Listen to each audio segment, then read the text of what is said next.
யோகாம்பாஸில் இப்போ சாம்பார் பொடி, ரசப்பொடி, இட்லி தோசை மிளகா பொடி, பருப்பு பொடி அண்ட் டீடாக்ஸ் பொடி, டீடாக்ஸ் டீ பொடிங்கிறது கஷாய பொடி. இது எல்லாமே இப்போ தயாராக இருக்குது. உங்களுக்கு எல்லாருக்கும் இதோடைய கான்டாக்ட் டீட்டெயில்ஸ் டிஸ்கிரிப்ஷன் பாக்ஸ்லேயும் கீழேயும் கொடுத்துருக்கோம். வாட்ஸ்அப் நம்பர் அது வழியாக நீங்கள் உங்களுக்கு என்ன தேவையோ அதை தொடர்பு கொண்டு நீங்கள் பதிவு பண்ணிடலாம். அதை அனுப்பி வைக்கிறதுக்கு நாங்கள் கடமைப்பட்டிருக்கோம். வணக்கம், நான் உங்கள் அபிமான யோகாம்பால் சுந்தர்.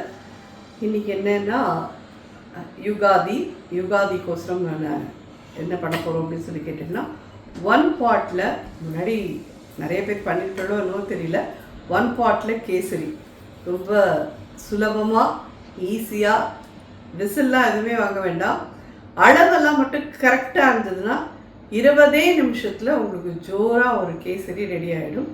எப்படி பண்ணுறதுன்னு பார்க்கலாம். எல்லாருக்கும் ஹாப்பி யுகாதி இன் அட்வான்ஸ்.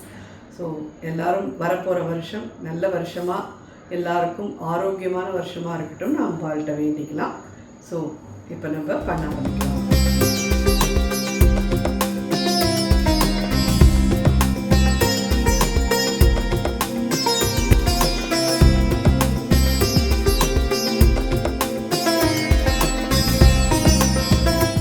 இது என்னன்னு கேட்டீங்கன்னா, ரைஸ் குக்கர் கப்பால் 1 கப்பு ரவா, இதுக்கு 1/2 கப்பு நெய், அதே மாதிரி 1.5 கப்பு சர்க்கரை.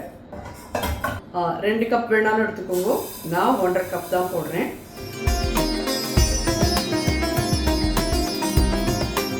ஒன்றரை கப் நான் எடுத்துட்டுருக்கேன். ஸோ இதில் 3 கப்பு தண்ணி ஊற்றணும்.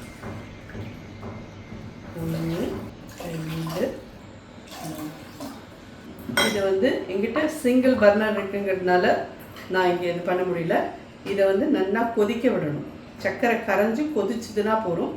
இதுலேயே குங்குமப்பூ நான் போடுறேன். இது ஆப்ஷனல், இல்லைங்கிறவா கலர் பொடி எதாவது போட்டுக்கிறேன்னா போட்டுக்கோங்க, உங்கள் சௌகரியம். இல்லை ஒன்றுமே வேண்டாம், ஒயிட்டில் அப்படியே பண்ணிக்கிறேன்னாலும் பண்ணிக்கோங்க. ஸோ இதை நல்லா சர்க்கரை கரைஞ்சி தலைக்கட்டும், அவ்வளோதான். எதுவும் ஜீராலாம் ஆக வேண்டாம். தலைக்க வச்சு எடுத்துன்னு வரேன். அதுக்குள்ளே சைமல்டேனியஸ்லி நம்ம இங்கே ரவையை வறுக்கலாம். வறுத்த ரவையாகவே இருந்தாலும் இதை வறுத்து தான் பண்ணணும்.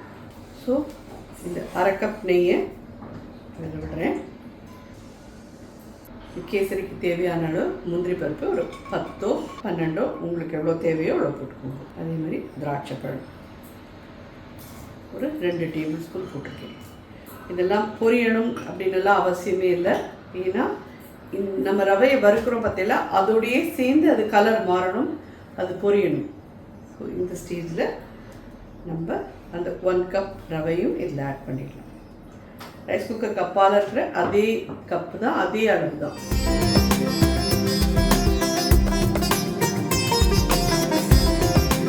நம்ம இதில் ப்ரெஷர் கொடுத்து விசில் வாங்குவோமான்னு கேட்டெல்லாம் கிடையாது. அந்த கொதிக்கிற தண்ணி இதில் விட்டுட்டு டைட்டாக மூடி வச்சுட்டு 20 மினிட்ஸ் கழிச்சு திறந்தேன்னா ஜோரான கேசரி உங்களுக்கு ரெடி ஆகிடும். இது நல்லா பொரியட்டும், பார்க்கலாம். இது இந்த மாதிரி ரவா பொரியச்சேயே இதில் இருக்கிற முந்திரி பருப்பு திராட்சைப்பழம் எல்லாமே நல்லா வறுபட்டுடும். ரொம்ப சூடு பெருசாக வச்சுக்காதீங்க, மீடியம் ஹையில் வச்சுக்கோங்க போதும்.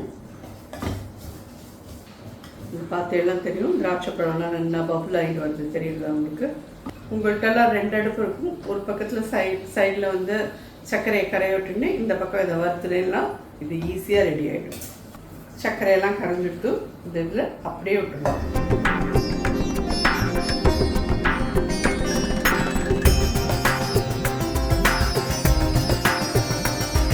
அடுப்பை அணைச்சிட்டேன்.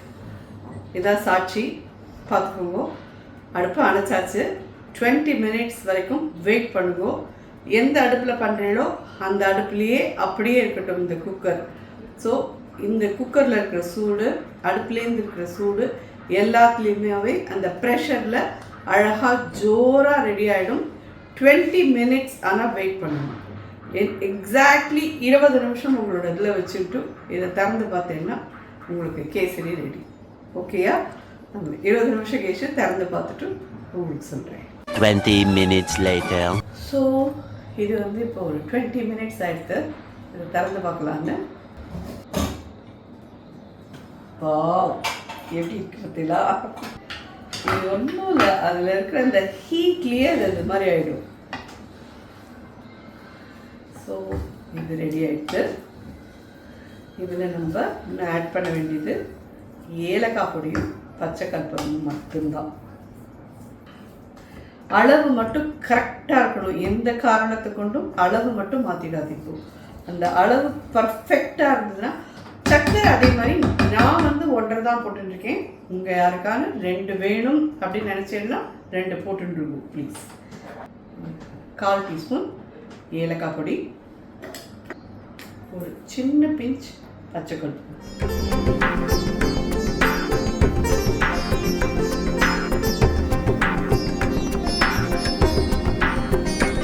இவ்வளோ கமகமான இவ்வளோ நல்லாயிருக்கு. கண்டிப்பாக எல்லோரும் ட்ரை பண்ணி பார்த்துட்டு இது ஒர்க் அவுட் ஆச்சா என்னன்னு எனக்கு சொல்லுக்கூட எல்லோரும். நிச்சயமாக உங்கள் எல்லாருக்கும் பிடிக்குங்க. ரொம்ப ஈஸியும், அதை வறுத்து இதை வறுத்து எல்லாம் கஷ்டமே இல்லாமல் கனமான ஒரு குக்கர் மட்டும் வேணும், அவ்வளோதான். ஸோ இது எப்படி எடுத்து விழுறதுன்றதை பாருங்கள் நீங்களே.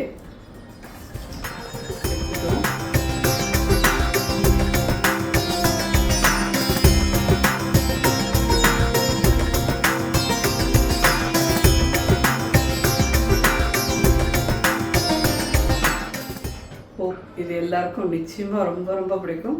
கண்டிப்பாக எல்லோரும் ட்ரை பண்ணி பார்த்துட்டு எப்படின்னு எனக்கு ஃபீட்பேக் சொல்லுங்க. எல்லாருக்கும் எகெயின் அட்வான்ஸில் சொல்லிக்கிறேன், ஹாப்பி யுகாதி. நன்றி, வணக்கம்.